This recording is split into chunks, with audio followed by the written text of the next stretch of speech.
The presenting sponsor of Real VC is iGUIDE, fast and accurate 3D tours. Find out more information at upmarket.media/iGUIDE.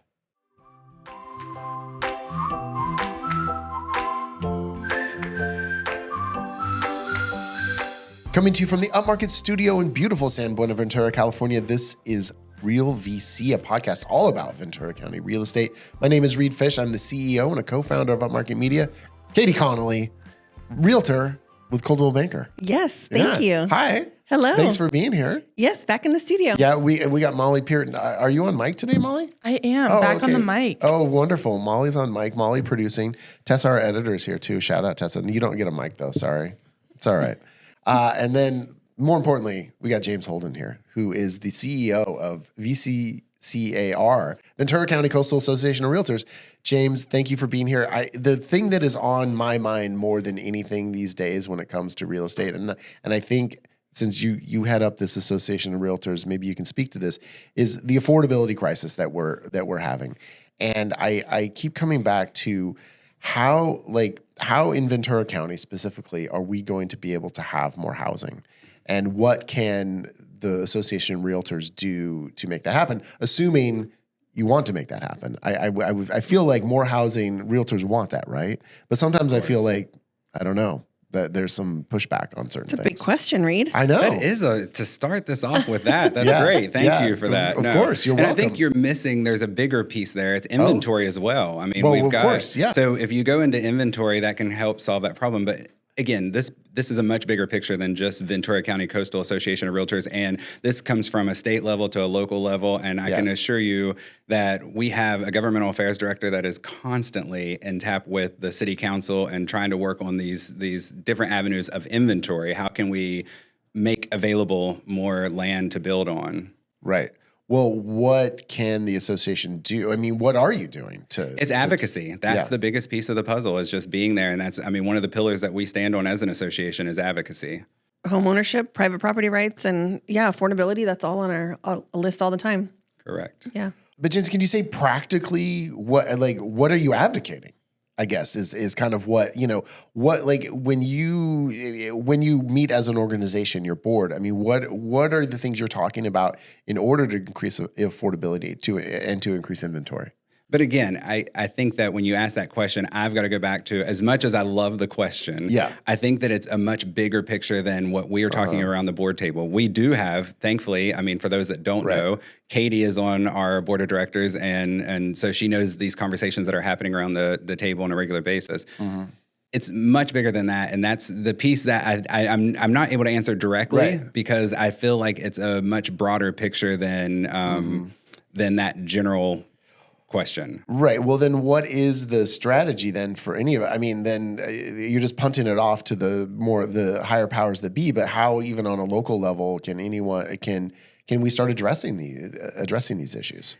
I think there's a couple organizations here local that I don't want to name, and that's kind of the direction I'm going. There's a couple organizations that, I mean, has prevented some of that growth, and that's a part of the process that I would prefer not to speak on. But for the most part, I would like to say that those are the things that are being taken care of at a local and state level, and even national level for the most part. Right. Right. It's kind of a catch-22 because we talk about how much we love Ventura County and all of its beautiful gems, and we don't want to be the next Orange County. We don't want to be Los Angeles's little sister.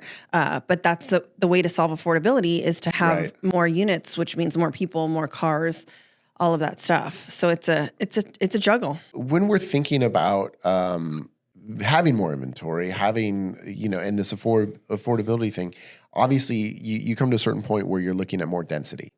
And when you're looking at more density and you're looking at building probably new communities and stuff, are there certain regulations that are really, like, for instance, I just got to thinking about the fact that, like, if you're going to build a new complex or whatever, you have to have X amount of parking, right? Like, I don't know how many, like, if it's a 2-bedroom house or a 3-bedroom house, do you need like 2 or 3 parking spots to go with that? Well, is there a scenario where you can get rid of some of those regulations to increase the density, to make certain areas more urban and have them be much more of a traditional, like, walkable neighborhood where everyone is not so car reliant? I mean, is something like that even in the remote possibility? I think that's like a kind of a cultural mindset shift for Californians because we're just so reliant on our cars. Yeah. A lot of people have more than one car. Households have multiple cars. And so when I volunteered for the city, we talk about density bonuses, which involve, instead of having 2 parking spaces, we'll cut it down to 1.5 parking spaces, which is weird. Yeah. But it makes for more housing. But then what do we do with our cars? And how do we get to work? And it's a shuffle. That's why we have smart people like this in charge to help us figure out these problems. Well, yeah, but so then when you're looking at what you are in the ways that you are doing advocacy, do you also think about it in a more holistic sense where it's not just about housing, where it is maybe public transportation, right? Because if there's better more thorough, better public transportation, there's more chance for more density, right? No, absolutely. I think that you're definitely in the right direction when you say that we're looking at it as the larger picture of it. And we are talking about the parking spots per zoning is a big issue. Sure. And that's something that we have to focus on. But again, that goes back to, I wish we would have invited Rob, our governmental affairs director. Yeah. Can I re-say that? Yep, of course. I wish we would have invited Rob, our governmental affairs director, because I think he would have been able to share some information that he's working on with his LGR and LCRC committees that will focus on those issues directly. Right. And what's his initiative that he just worked on in Ventura? Is it like a forum to teach about homeownership to new people that want to buy houses? Tenants and renters, yes. So they're going to be focusing on tenant rights, and so landlords in the local area can come and attend classes that we're partnering with the city of Ventura to present those. So, and one of our board of directors is facilitating those classes. Mm-hmm. Because all housing is good housing. Even though I sell houses for a living, right? There's still not everyone can buy a house, and so tenants are very important to us too. And that's what I love that we advocate for them as well. Yeah, to me, there has to be a full spectrum of different options for people, right? That just, a home ownership is not for everybody, and not everyone can afford. Even you make it, you cut prices in half, and there's still a ton of people who would not be able to afford it. So, but what about zoning? I mean, what is that's one of the biggest stumbling blocks for building these types of neighborhoods and these types of new housing. How arduous is it to change zoning? And what does that even look like? It's a big job. It's a big job, but it really does start with your local government and just getting involved and staying invested in whatever that may be. I mean, there's a few different things. I don't know where to go with that conversation, but I'm saying take it where you want to take it. But I'm just saying. I'm just saying that it starts with our local government, and that's where you see a lot of the city council. I've been at city council meetings. I've never been, and if any of them ever watch us, they may not like it, but I've never been to a city council meeting like I have been in Ventura County that lasts until 1:00 in the morning sometimes. I mean, it's bizarre, but some things are happening, and it's great things and it's building those relationships. We have at our local association, we have a great relationship with everywhere. I mean, from Santa Paula to Ventura County, Oxnard, we've been building those relationships with the chambers and the city council. So, what are you going to be not guarded about? What can we talk about? I love that. Yeah. Probably not much, but thank you for asking the question directly. I realized about 2 minutes ago, I'm like, oh shit, this guy's the CEO. That's right. They all, they're never going to give you the hot take. Thank you for picking up on that. Yeah. It makes my life easy. Yeah, this is James. He's taking the little bite of the burger. But one thing that I love that James said early on when I first met him is, I've been working in association management for all these years, and my family still has no clue what I do. And I think that there's people, even in our organization, that have no clue what you do. They're like, do you just wrangle realtors all day? Do you just sit at city council meetings all day and fight for advocacy, or what? Like, what is your role here? Because you've never had a real estate license, right? You've never sold houses. My background is in education, and then I was the COO of an association in East Tennessee Realtors, is the name of the association. But I was there for 13 years as the COO, and it was a great experience, and that's what's led to this. But if you want to know what I do, is I'd love to take credit and tell everyone that I'm doing it all behind the scenes. I'm not. I can't. No. I have a great team at the association. We have a great staff over there. We have a board of directors that's running and making a lot of the big decisions. But at the end of the day, I mean, my job is to manage and oversee those obstacles that are happening. But at the same time, it's to foresee what the future holds for our members and how can we prevent those things happening. And surprisingly, as much as we are involved with the realtors, we're also a big part of the community as well. I mean, so we do a lot go throughout the community and go throughout the county of Ventura and find out how many of my realtor members are actually serving on, committees and nonprofits. It's incredible. I mean, what we're doing in the community. Mm-hmm. So how is it? Did you kind of get sticker shock coming out here from Tennessee on housing prices? Or did the beautiful Pacific Ocean just distract you from that? Listen, it has been wonderful. We just talked briefly about this, but no, it's been wonderful. And yes, I would say when we're talking about home pricing, cost is a little steeper here. I mean, it's the price per square foot but you get to live in paradise, so it's kind of a phenomenal place to be.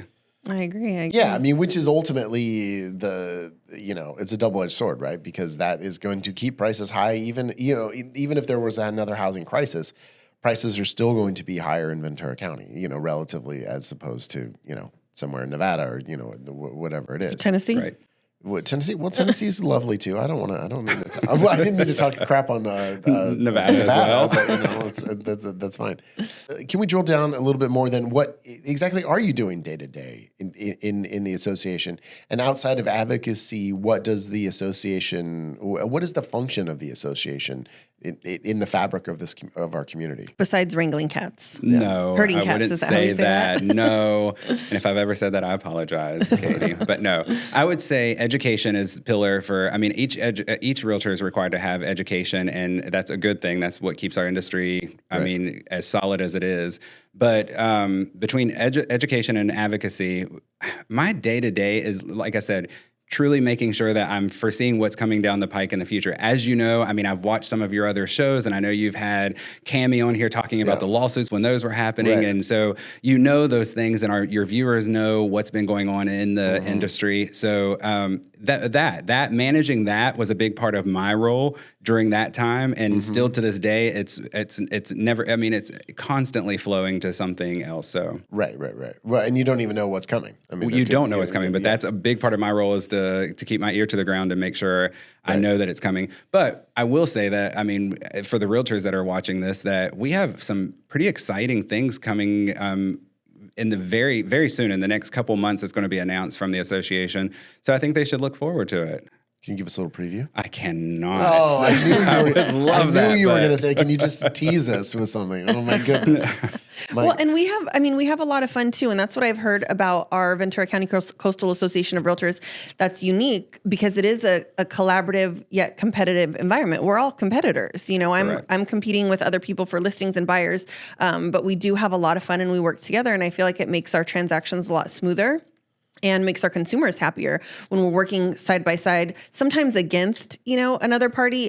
There's a lot of respect and a lot of camaraderie, and it makes the whole transaction a lot smoother and happier, and then the consumers get a benefit from that. So I would agree. That's a great statement. And I've been a part of a lot of associations. Like I said, I was with mine for 13 years before moving here, and we have 1,800 realtors represented at Ventura County Coastal Association, and wow. I will say that this association is by far one of the closest communities I've ever been a part of, and it's a beautiful thing because, much like you said, you could easily say they're competitive against each other for whatever reason, but they truly are a unit that are in sync. So it's a pretty cool thing to see in this area. Yeah, and the thing that I think I've noticed about our interactions with the association and, being an affiliate member and when we go to the functions, it does seem like the people that you are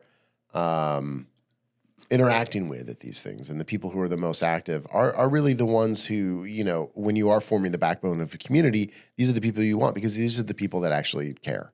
And I think realtors often get a bit of a bad rap from the general public of like, you guys are sharks and, you're just out for yourself and you're unethical, But now, being kind of more on the inside, I can see that, oh, well, actually there are these institutions in place that are ethical and are promoting ethics in real estate. And that, when you come together, you're forming a community that is also trying to make where we all live a better place. I would agree. Yep. There has been, in the last 3 years, a lot of changes in our industry. And I would say that has caused some challenges within the realtor family, because it's the ones that are doing great are doing phenomenal. The ones that are struggling, there's a little bit of a struggle there, because now it takes consistency, and it's taking a relationship. We're not 3 years ago where it was a lot of inventory and a lot of deals were happening. I mean, things have changed. So it's taking the realtors a lot more, but like I said, the ones that are educating themselves are going to sustain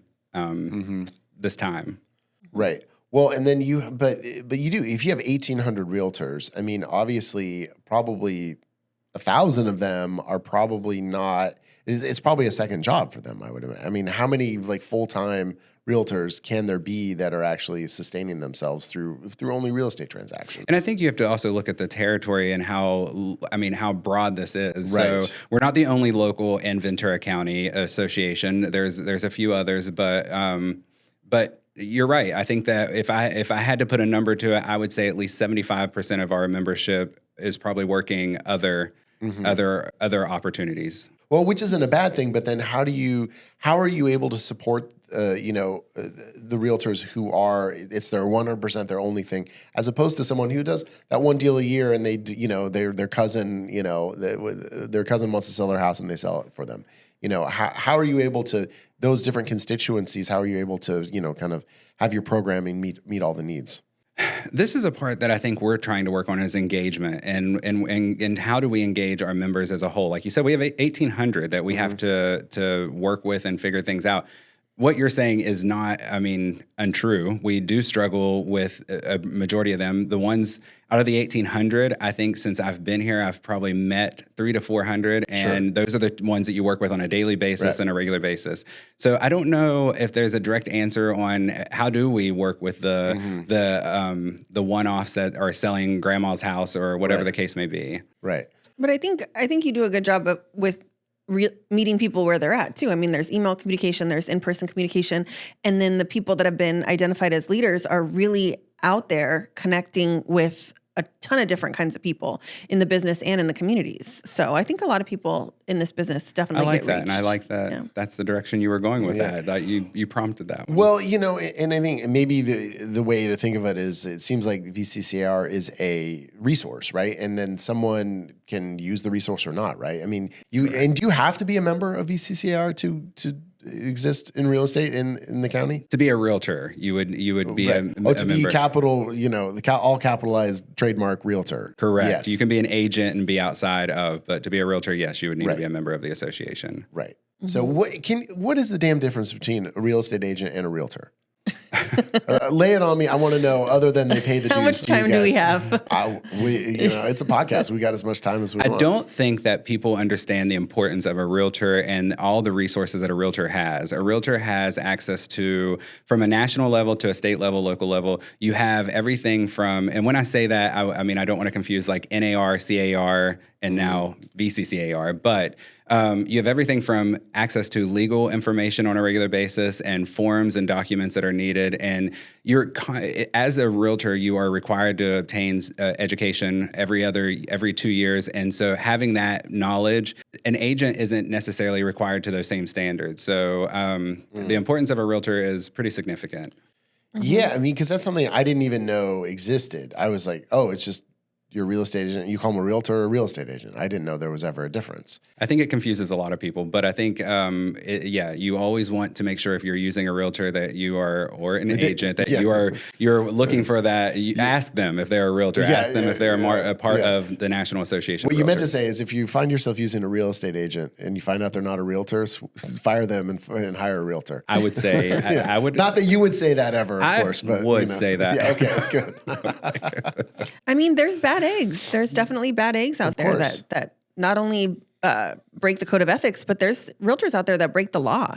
Sure. So having an organization to real estate agents or realtors? Both. Okay. Well, and to what you're saying though, and that's a big piece of that being a realtor, realtors have to abide by the code of ethics, and a real estate agent does not. So, I mean, that's the biggest piece, is because if you're a consumer in the world and you're working with a realtor, and that realtor, ethically, there's something that happens, they have a process. Legal recourse. They do, yes. Yeah.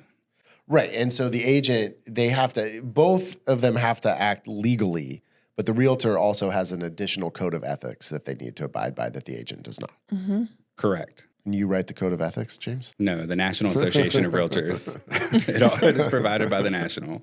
Like, what do you want to talk about, James? I mean, what do you think is important for the association? What information do you have that you think is important for our viewers to know? I think that you've touched on it, and letting the members of the public understand that having a realtor, hiring a realtor is extremely important. I mean, that's the most important part of that conversation. But I think if you're a realtor, you need to understand that you have the resources at your fingertips. You have a local association that you're a member of that I would encourage you to be a part of and reach out. There's events going on a regular basis that they can get involved with. But more importantly, just know that there are these. I mean, we have a really cool tool coming down it's going to be introduced in the coming weeks called Ethica. It's through CAR, the California Association, but it's a AI tool that it can help assist you in writing the contracts and pulling things together. So there's all these resources that I don't think a lot of like you said, 1,800 that we have to speak to on a regular basis. That my concern is that a lot of them don't know the resources are there. They know us as the MLS where they put their listings, and I would like for them to see us as something much bigger than that. Mm-hmm. So the MLS is run through you? It is, correct. Okay. Yes. All right. And there's even different MLS. I have some bones to pick with the MLS, of course. Oh, you're not the only one. Right. Yes. I will say, I don't think I've ever heard a realtor privately say anything nice about the MLS. That's unfortunate, but true. So many of them are dated. I mean, the software is just not as you would think with the technology that we have at our fingertips, it would be in a better place. But in our situation, we do own our MLS that we use through a third party, but it's classified as we own it. And for those that don't know MLS, it's the multiple listing service. It's what you're looking at when you're searching for a home. And yes, I would agree. There are some challenges with it, but I only imagine it's going to get better. Some challenges, My favorite part is how all these giant corporations like Zillow or Homes.com or whatever scrape all the data from the MLS and basically use all of our photos as without a license to build like $10 billion companies and not compensate us. So that's one of my favorite parts about it. So I don't know. I love that you even addressed that and that you knew the details of that. A lot of people don't realize that although we own the MLS and our realtor members are putting that information in, yes, that's being syndicated out to all these other Zillow being one of them. And so I would agree with you. Who knows where they sell that data to? Well, you know? Who knows? No clue. Well, and the MLS, I don't know. Because I have some real bones to pick, but I don't know that. I'm curious to know. You got the guy. I know. I'm I'm curious to know what Okay, these well, are. basically, if you upload photos, so in our business, we deal with copyright all the time, and in any creative business, and there's basic copyright law. Like if what we do when we take photos of a property is we don't sell you the photos, we license the photos to you to use for marketing. And the typical industry standard is we license those photos for the life of the listing, and you can use them and however you want. But you do not own the copyright, and that's a big thing because often we could sell like Wolf Stove is going to do an ad and they want to use a photo, and then we can make 5 times what we were paid for the original photo shoot to in relicensing photos out. Right? Again, it is standard U.S. copyright law. But the MLS, I believe, I don't have access to the MLS, so I don't actually know. But when you're uploading your media to there's a little checkbox that says, oh, I have copyright to these images, this media, and I grant it, to the MLS. Well, our copyright is actually not transferable. I mean, and that's for industry standard, but yet for them to the realtors to upload it, they have to check that box, and then it's okay that it gets syndicated out to Zillow and everywhere else. So it's just appearing on all these sites. Everyone is making money off those photos, except for us, and I would argue, and except for the realtors too. I mean, I think there's been a big fumble in the real estate world in letting Zillow and Homes.com rise up when it should have been Realtor.com. And that they missed the mark on that, and they kind of screwed themselves. So anyway, I think there's a lot of people making a lot of money off the media we produce, and it's not your agents and it's not us. No, I would agree with what you're saying, and for the most part. I would say, though, there's some changes coming to the rules when it comes to pictures, and there's been a long-standing argument of who owns the pictures. Do the agents own the pictures that had the pictures taken? Do they belong to the seller of the property? I mean, there's been all kinds of... they're yours. I don't know who's arguing that. Correct. There's a lot of argument. Well, they can argue amongst themselves. I mean, we own the copyright, so... Correct. And I don't mean to come off like a dick like that. It's just, again, it goes back to just U.S. copyright law. Well, I think that the thing that may satisfy you is coming very soon, within the next 30 days it's happening, that when the pictures that are in the MLS, that when it closes, the only picture that will be left invisible will be the front of the home. So I did see that. Yeah. Yeah, it's better. Right. Yeah.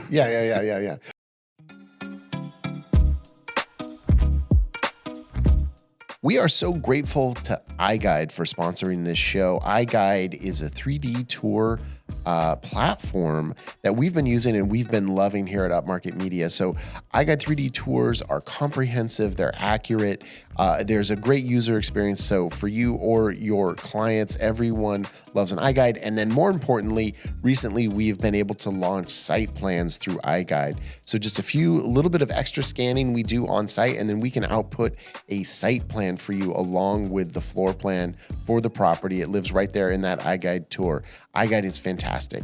So please check it out. You can go to upmarket.media/iGUIDE to learn all about how iGUIDE can help your next listing shine.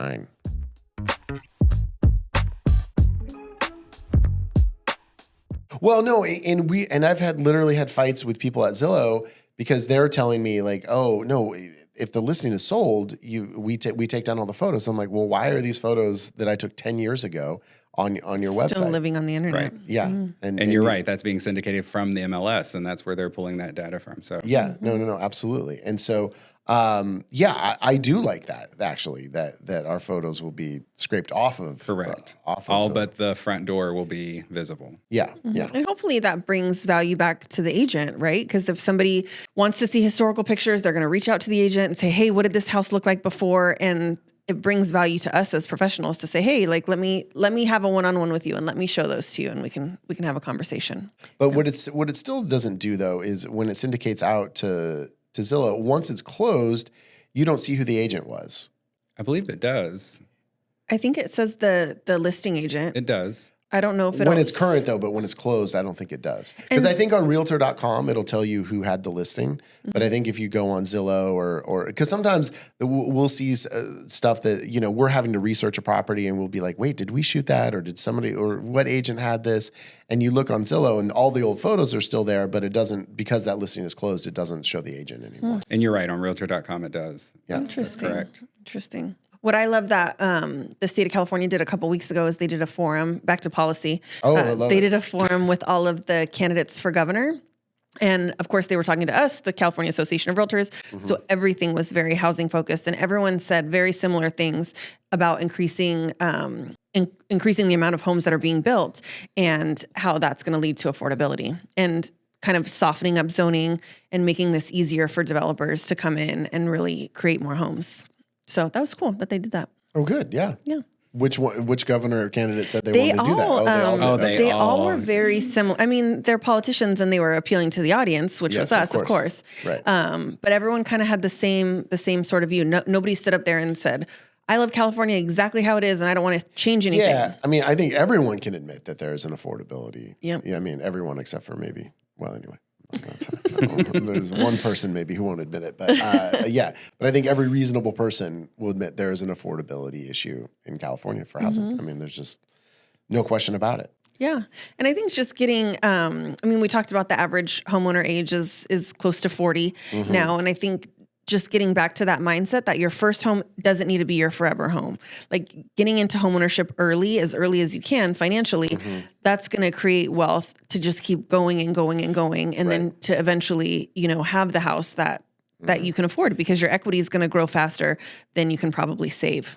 And I think that falls on interest rates a lot as well. But I would like to go back to something I say all the time, and I'll continue saying, is date the rate and marry the house. And it's truly take that moment to enjoy if you like the home, now's the time to purchase it. And you could always refinance in the future. Right. But, it just, again, is that fundamental question, though, of how do we put 28-year-olds in a position to actually be able to, date a rate? Because like they're not even, they don't even have the apps for it. They can't even get out there. Well, dating, we talked about 28-year-olds living with their parents. Like my parents have a way nicer house than I do. Sure. Like I would love to That's stay the there. idea. Most of our parents do. Yeah. So having this higher standard of living and really saying, no, I want to be independent. Let me start off in a condo in maybe a neighborhood that is going to take me a little bit longer to get to work or longer to get to the grocery store, or isn't close to the beach. Because then in the future, in 10 years, 5 years, whatever, I think it's average 7 years people own their first home, then I can move up and then I can identify what neighborhood I want to live in. Right. And I think that's the golden question right now is how do we produce generational wealth? And we have to start somewhere, whether it be 28 or 40. Well, yeah, and that's what it feels like. It's pushing up now, where people are not buying that first home until they're 40, and so then you're not doing there's less steps on that ladder, right? So you're not going to get to that place where you are making that generational wealth. But I mean, in generational wealth, and in a certain respect, I think if we really have to step back, is maybe even just having a home that you can pass on to your children. I mean, that is wealth in and of itself, right? It is. And so, that's this financial security of it. Like if you own your home, your mortgage payment's never going to increase. If you're renting, the likelihood of your rent increasing is almost 100% that it's going to increase over time. Sure. But not only will your mortgage payment never increase, you can refinance, like you said, to then decrease your mortgage payment as the years go on, which you can't do in a rental situation. Yeah. Well, it's just a matter of being able to get into that thing where you have a mortgage. First time. That's the thing. And the biggest hurdle is the down payment. I think, it's like I don't own a home, and that's been always for me. It's like, I feel like I could afford a mortgage. I just don't have the $150,000, $200,000 to put down. And I know there's programs and but it is, I think that is the biggest hurdle of how are you living somewhere where rents are high and you're a renter, and then you're also trying to save money for a down payment. I mean, it's extremely, extremely difficult unless you have a very, very high paying job. Start selling those pictures to Wolf. Yeah. Well, that's the idea, but So James, as we're wrapping up here, can you tell us where? Are you a social media guy? You don't strike me as one. This is a great question. And so we'll go right into it. No, I have went my entire career and life without any social media until probably about 6 months ago. Instagram, out of all things, is the first thing that I've gotten, and it's been great. It takes way too much of my time, though. So, but yeah, I'm not. So, is it public Instagram? It is. Yes. Okay, so. Yeah. Where can we find you? This is where we say see, you got to get into the game now, the social media game. You got to be dropping your handle all the time. Putting _James James.Holden. All right, _James.Holden. Very easy, yes. Katie Connolly, Realtor. Katie.Connolly.Realtor. Upmarket.media on Instagram. That's where to find us. All right. Yeah. Well, James, thank you for taking the time to come in and speak with us today. Thank you for the invitation. Of thank course, you both. We appreciate it. Yeah. All right. Next time I'm going to get you drunk and you'll do the hot takes. that would probably work. We joke about doing the podcast after hours. It could be a fun. We haven't done it yet. I'm done joking. We're going to do it. All right. Thanks, everyone. And thanks for listening, and thanks for watching. Appreciate it. Real VC is a production of Upmarket Media. This episode was produced by Molly Peart and edited by Tessa Nelson. Thank you for listening. Please subscribe on YouTube or wherever you get your podcasts.